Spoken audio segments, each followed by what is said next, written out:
அறிவு வளர்ந்த குழந்தை இந்த குழந்தை எல்லாரையும் சொல்கிறோம்.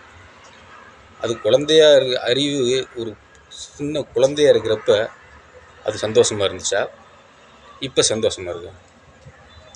எல்லாருமே உடனே சொல்லுவான், யாரை கேட்டாலும் சொல்லுவான், ச்சே நான் குழந்தையா இருக்கும்போது சின்ன பையனாக இருக்கும்போது நான் இப்படி இருந்தேன் தெரியுமா, உண்மையிலேயே சின்ன பையன் பேசாமல் அப்படியே இருந்திருக்கலாம் போல இருக்கே அப்படின்னு.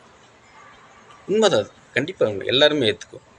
ஏன்னா அது கள்ளங்கப்படம் இல்லாதது, சூதுவாதுன்னு எதுவும் தெரியாது, எதையும் பிரித்து பார்க்க தெரியாது, நல்லது கெட்டது இந்த மாதிரி ரெட்டைத்தன்மையோடு பார்க்க தெரியாது. உண்மையிலேயே சந்தோஷம் தான், அது மாற்று கருத்து இல்லை. குழந்தையாக இருக்கும்போது தான் உண்மையிலேயே சந்தோஷமாக இருந்தான். சரி, இப்போ திடீர்னு உங்கள் கடவுள் முன்னாடி தோன்றி உன்னை குழந்தைய மாற்றிடுற அப்படின்னு யாராவது ஒத்துக்குமா? உனக்கு வயசு 100 வயசு கொடுத்துட்றேன், 100 வயசுக்கு நீ குழந்தையாகவே இருக்கணும்.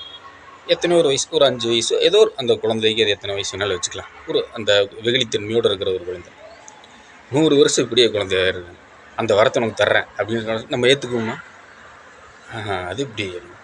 ஆனால் நம்மளே தான் சொல்கிறோம், நான் குழந்தையாக இருக்கும்போது நிம்மதியாக இருந்தேன், குழந்தையாகவே இருந்திருக்கலாம் போல இருக்குன்னு சொல்கிறோம். சரி, இப்போ கடவுள் முன்னாடி தோன்றி அந்த வரத்தை கொடுத்துட்றாரு, நீ ஏற்றுக்குவியா உடனே?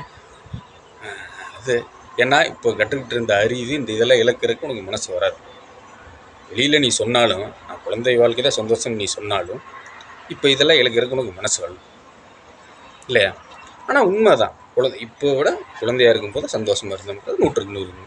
குழந்தை ஞானி என்ற இருவர் தவிர இங்கு சுகமாக இருப்பவர் யார் காட்டுன்னு ஒரு சினிமாவில் பாட்டு கூட, அது உண்மை. அப்போ நம்ம அது குழந்தையாக இருக்கும்போது தான் சந்தோஷமாக இருந்தோம்னு நம்ம சொல்கிறோம்.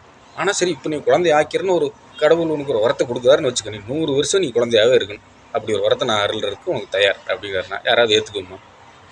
மாட்டோம். அப்புறம் குழந்தை ஆகிட்டா நம்மளால் சரியாக நடக்க முடியாது, அப்புறம் பைக் ஓட்ட முடியாது, ஒரு எல்லாமே எத்தனையோ விஷயங்கள், ஒரு சுதந்திரம் இருக்காது. இப்போ இருக்கிற சுதந்திரம் அந்த குழந்தையாக இருக்கும்போது இருக்காது.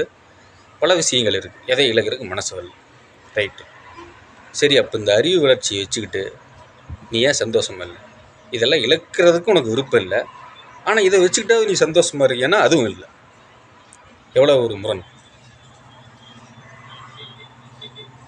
இந்த அறிவு மனிதனுக்கு சந்தோஷத்தை தானே கொடுத்துருக்கணும். எந்த உயிர்களாக இருக்கட்டும், இப்போ மற்ற மனிதன் தவிர வேறு எந்த உயிரினங்களுக்கும் இந்த 6ஆம் அறிவுங்கிறது மனிதனுக்கு மட்டும்தான் இருக்குது. ஒரு ஆடு மாடு ஒரு இசையை, நல்ல இசையை கேட்க முடியுமா? அதனால் முடியாது. ஒரு மலரை பார்த்து, ஒரு பூவை பார்த்துச்சு எவ்வளோ அழகான பூ அப்படின்னு நம்ம ரசிக்கிறோம், அந்த மாதிரி ஒரு விலங்கு ரசிக்குமா? முடியாது. ஒரு அழகான சுவை, ஒரு பலகாரம் ஏதோ ஒன்று நான் வாயில் வச்சு